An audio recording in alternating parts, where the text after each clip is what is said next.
এ তুই কি বলছিস ভাই? রাজামশাই গ্রামবাসীদের সঙ্গে সাকান্ন গ্রহণ করবেন? কেন করেন দিদি? বড় রানীমা যা রান্না করেছিলেন আমার গ্রামবাসী মায়েরা তো তা সব গ্রহণ করেছেন।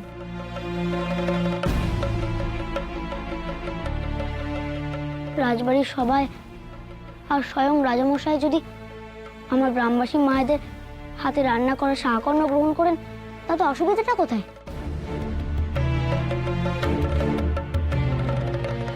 তুমি বলো না রাজামশাই, তুমি খাবে না?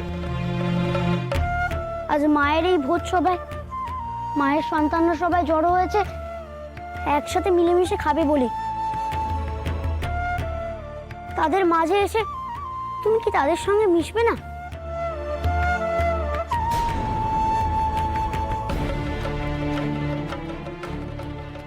রাজামশাই লোকনাথের কথায় জবাব দিচ্ছেন না কেন? উনি কি শাখান্ন খাবারের কথা শুনে খুব রেগে গেলেন? বলো না রাজামশাই, তুমি কি করবে? সবাই যে জানতে চাইছে।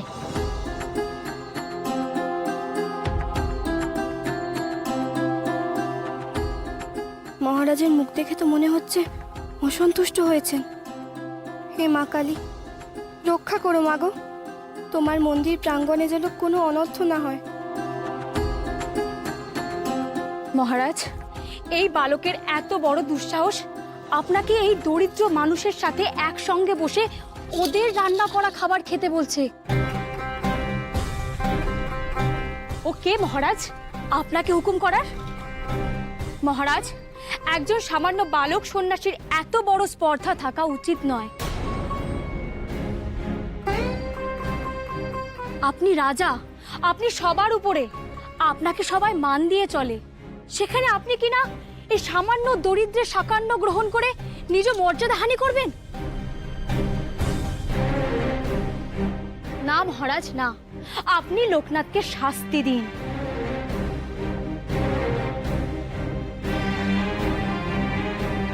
চরম শাস্তি দিন, যাতে কেউ কোনোদিন মহারাজকে অপমান করার সাহসটুকু না পায়।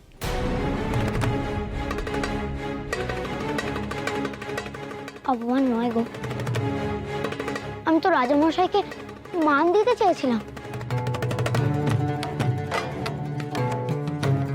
আচার্যদেব, আপনি দয়া করে মহারাজকে বোঝান, নইলে যদি সত্যি সত্যি উনি লোকনাথকে শাস্তি দেন।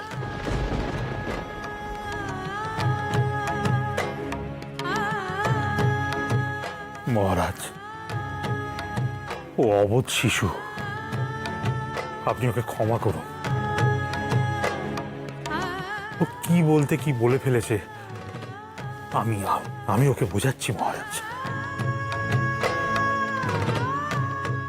রাজামশাই, তুমি কি সত্যি আমার ওপর রাগ করেছো? এই দরিদ্র গ্রামবাসীরা তো তোমার প্রজা, তোমার সন্তানের মতো। পিতা হয়ে সন্তানের আনা খাবার তুমি মুখে তুলতে পারবে না কেন?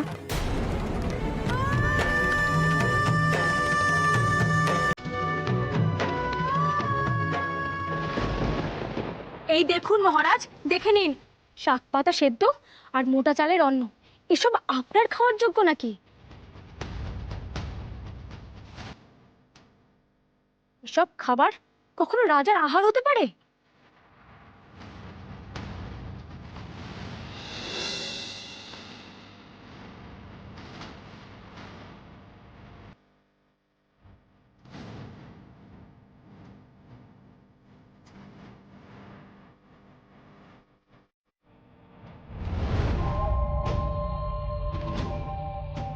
এবার নিশ্চয়ই মহারাজ থালাটা ছুঁড়ে ফেলে দেবেন আর লোকনাথকেও চরম শাস্তি দিয়ে বুঝিয়ে দেবেন রাজাকে অপমান করলে কি হয়।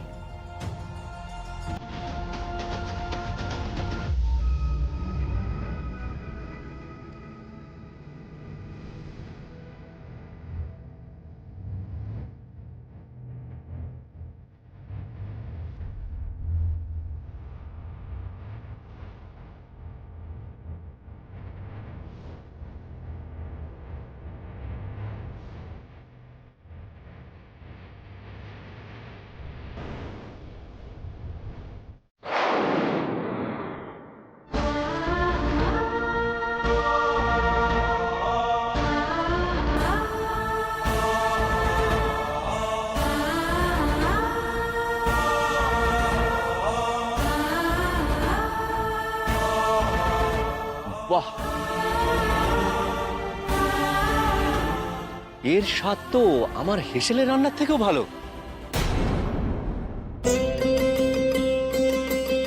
তোমার তোমার ভালো লেগেছে রাজামশাই? অপূর্ব লোকনাথ, অপূর্ব। এই সামান্য খাবার যে এমন অসামান্য হতে পারে তা আমি নিজে চেখে না দেখলে কোনোদিন জানতেই পারতাম না। রাজামশাই, আসলে এই যে আমার মায়েদের হাতের রান্না গো, যে রান্নায় স্নেহ, মমতা, মায়া মেশানো, সেই রান্নার স্বাদ তো আলাদা হবেই।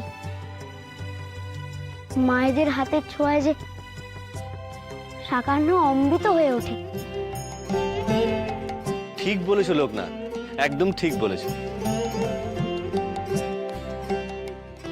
আচ্ছা চোদে, আমি লোকনাথের উপর রাগ করি, শুধু এটা ভেবে আশ্চর্য হচ্ছি বারবার যে একটা গভীর বিষয় লোকনাথ কত সহজ করে বলে দিল, কত অনায়াসে। হ্যাঁ মহারাজ, আপনি যথার্থই বলেছেন। এটাই তো আমাদের লোকনাথের বিশেষত্ব। কঠিন কথাকে সহজভাবে বুঝিয়ে দেওয়ায় আমাদের লোকনাথের কোনো জুড়ি নেই। কত সাবলীল ভাবে বলে দিল যে ধনী দরিদ্র, রাজা প্রজার মধ্যে ভেদাভেদ ভোলার জন্যই তো এই ভোজন সভার আয়োজন করা। আর সত্যিই তো, আমরা যারা মায়ের আঁচলে আশ্রয় নিয়েছি তাদের মধ্যে ভেদাভেদ থাকবেই বা কেন? আমি খাবো লোকনাথ, আমি আজ আমাদের প্রজাদের আনা সাকান্ন গ্রহণ করব।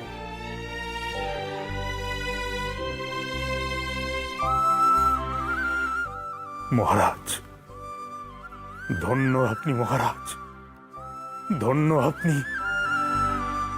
আজ আপনি দেখিয়ে দিলেন যে প্রকৃত প্রজাবৎসল রাজা কাকে বলে। আজ আপনি পুনর্বার প্রমাণ করে দিলেন মহারাজ যে আপনি শুধু রাজা নন, আপনি আমার মায়ের প্রকৃত সন্তান। ধন্য মহারাজ, ধন্য। মহারাজ কৃষ্ণচন্দ্রের জয়, জয় মহারাজ কৃষ্ণচন্দ্রের জয়, জয় মহারাজ কৃষ্ণচন্দ্রের জয়, জয় মহারাজ কৃষ্ণচন্দ্রের জয়, জয় মহারাজ কৃষ্ণচন্দ্রের জয়, জয় মহারাজ কৃষ্ণচন্দ্রের জয়, জয় মহারাজ কৃষ্ণচন্দ্রের জয়।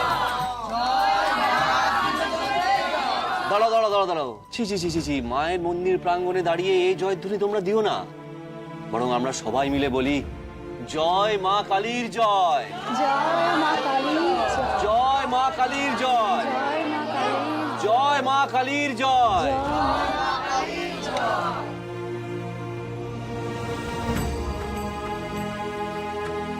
ছোট ছোট কোথায় যাচ্ছিস? শোন, ওকে আসছেও না বড় রানী। ছোট রানী একদিন নিজের ভুল বুঝতে পেরে নিজেই এই মায়ের মন্দিরে ফিরে আসবে। কই লোকনাথ, আমার খাবার কই? আমি যে আমার প্রজাদের সঙ্গে বসে খেতে চাই একসাথে। বেশ রাজামশাই, বড় রানীমা তুমিও বসে পড়ো, আমি তোমাদের পরিবেশন করে দিচ্ছি।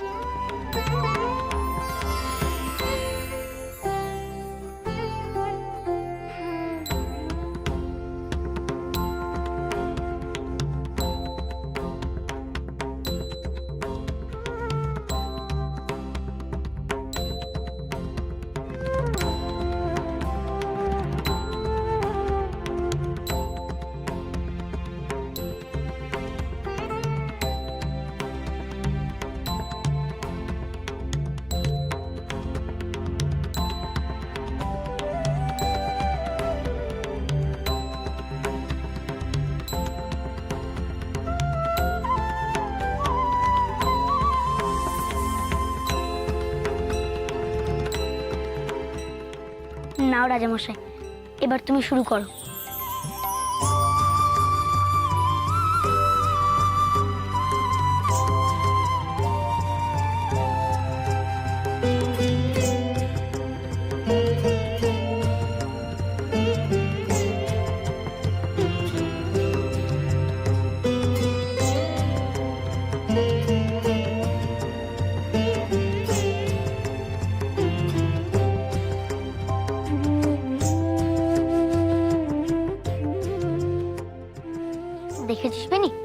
রাজামশাই কেমন তৃপ্তি করে খাচ্ছেন। হ্যাঁ, লোকটা দেখে বোঝাই যাচ্ছে না সামান্য শাখান্ন খাচ্ছেন। যেখানে মন তৃপ্তি পায় সেখানে রাজার খাবার আর শাকানের মধ্যে তফাৎ কি রে? সবই যে এক। বহুদিন পর এরকম তৃপ্তি করে খেলাম। কি বলো বড় রানী? আমি আর কি বলবো মহারাজ, তোমরা আমায় একটু শিখিয়ে দেবে গো, কি করে এই সামান্য শাক ভাতে এত স্বাদ আনলে। ও বড় রানীমা, তুমি যেমন আদর করে আমাদের জন্য রান্না করেছিলে, তেমনি আমার গ্রামবাসী মায়েরা আমাদের জন্য আদর করে রান্না করেছিল। তোমরা যে মায়ের জাত, তোমরা সন্তানের জন্য ভালোবেসে যা রাখবে তাই অমৃত হয়ে উঠবে।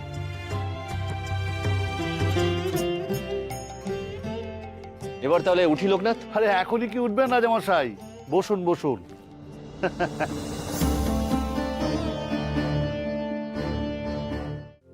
কিন্তু আমাদের যে খাওয়া শেষ। আরে শেষ বললে কি শেষ রাজামশাই? আমরা হচ্ছি বাঙালি, আর বাঙালির ভোজের শেষ পাতে একটু দই না হলে কি চলে? দই? দইয়ের তো কোনো আয়োজন নেই। কি হে লোকনাথ, আছে নাকি? নেই বললেই হলো বুঝি? আমরা হলাম গয়লা গয়লানি। আমরা আমাদের কামধেনু গরুর দুধ দিয়ে বাড়িতে দই পেতে এনেছি। সবাইকে শেষ পাতে দই খেতেই হবে। আরে একে বলে যার শেষ ভালো তার সব ভালো। এমন আয়োজনের পরে শেষ পাতে দই, এ তো সোনায় সোহাগা একদম। লোকনাথ, ধর এই দই তুই সবাইকে পরিবেশন করে দে। হ্যাঁ বেনি নে।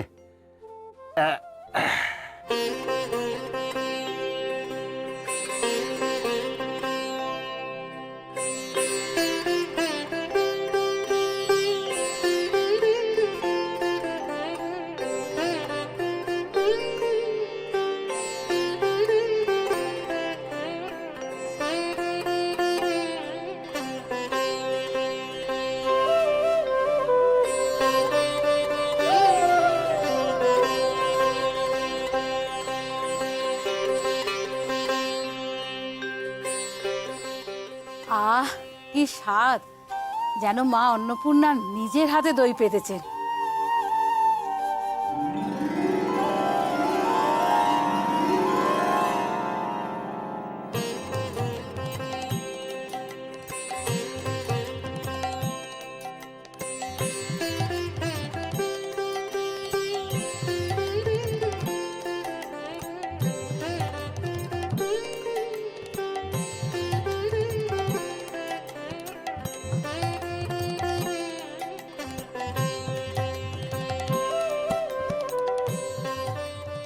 লোকনাথ,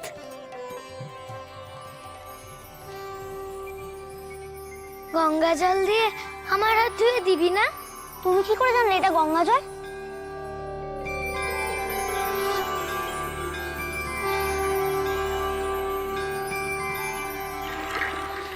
আমি বুঝেছি, তুমি তো সব জানো, তোমার অগোচরে তো কিছুই হওয়ার নেই।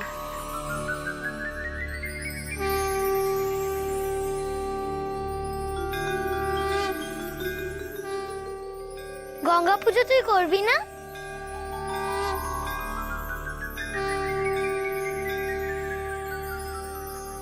লোকনাথ, তুই কার সঙ্গে কথা বলছিস রে? কেন, মায়ের সাথে?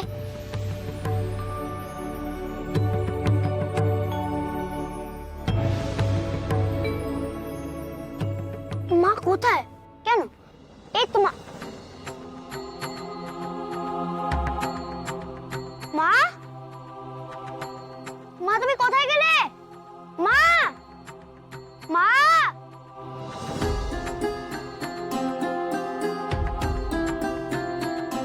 লোকনাথ, কি হয়েছে তোমার? মুখটা এমন শুকনো দেখাচ্ছে। মা এসেছিল গো বড় রানীমা, আমায় বলল গঙ্গা পুজো করতে।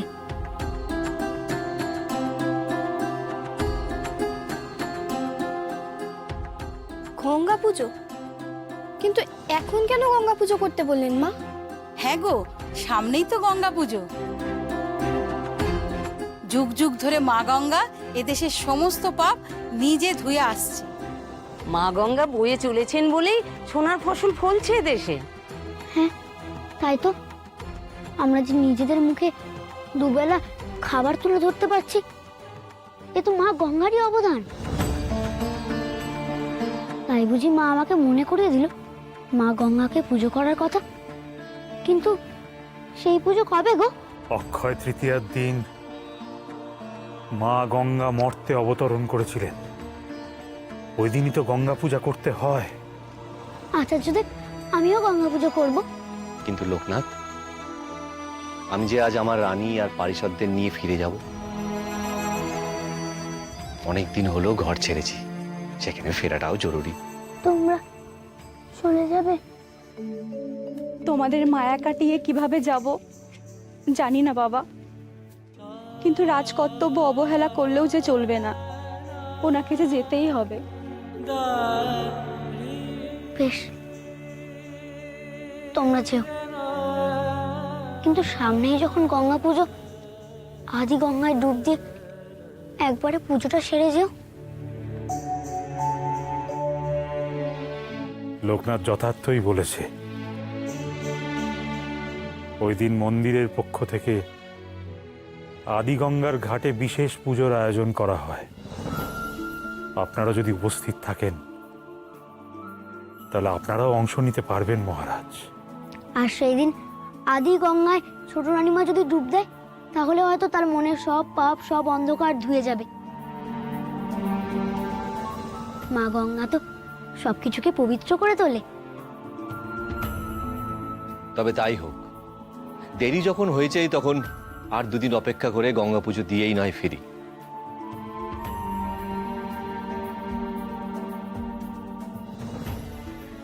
আমারও সেরকমই ইচ্ছা ছিল মহারাজ।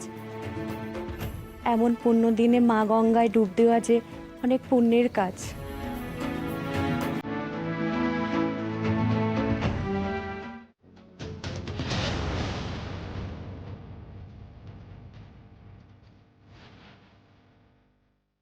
মাথা ঠান্ডা করুন ছোট রানীমা, এখানে রাগ করে কি লাভ?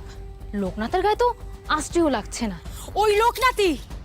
ওই লোকনাথই মহারাজের চোখে যেন কালো কাপড় পরিয়ে রেখেছে।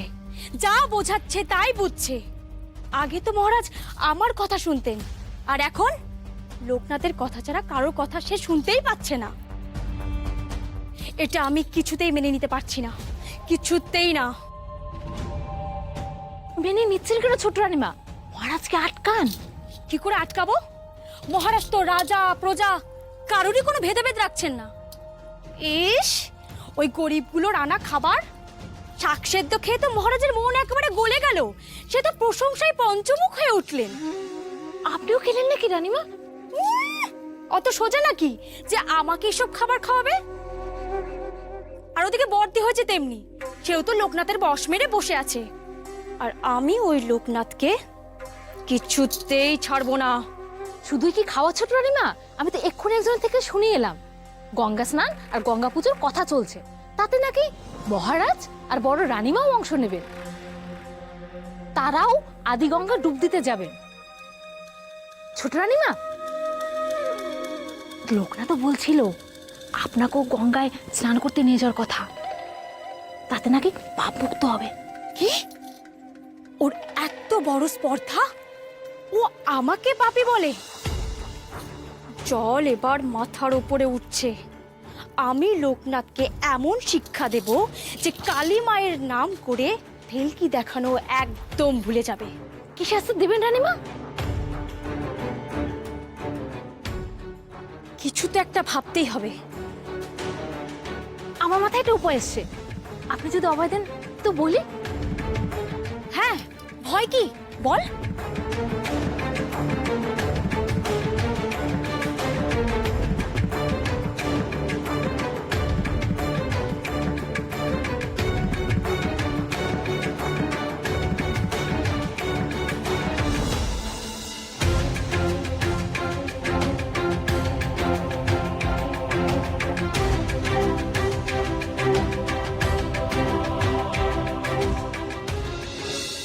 মা, মারে মা, শুনছিস তো লোকনাথ কি বলছে? তোর নির্দেশ মেনে লোকনাথ মা গঙ্গার আরাধনা করবে। মা, মা গো, ওকে আশীর্বাদ কর মা, ওকে আশীর্বাদ কর। জয় মা, জয় মা। আচার্যদেব মায়ের কাছে দরবার করতে গেল। উনি লোকনাথকে বড়ই ভালোবাসেন। আমার ছেলে যে এমনি গো, ওকে না ভালোবেসে কি পারা যায় বলো? তোমরা সবাই মা গঙ্গার পুজোতে থাকবে তো? আমরা তো প্রতি বছরই গঙ্গা পুজো করি। খুব ভালো হবে সন্ন্যাসী ঠাকুর, তুমি যদি এবারের গঙ্গা পুজোয় আমাদের সাথে থাকো। নিশ্চয়ই থাকবো গো। আমরা সবাই মিলে তো অক্ষয় তৃতীয়ার দিন মা গঙ্গাকে পুজো করব।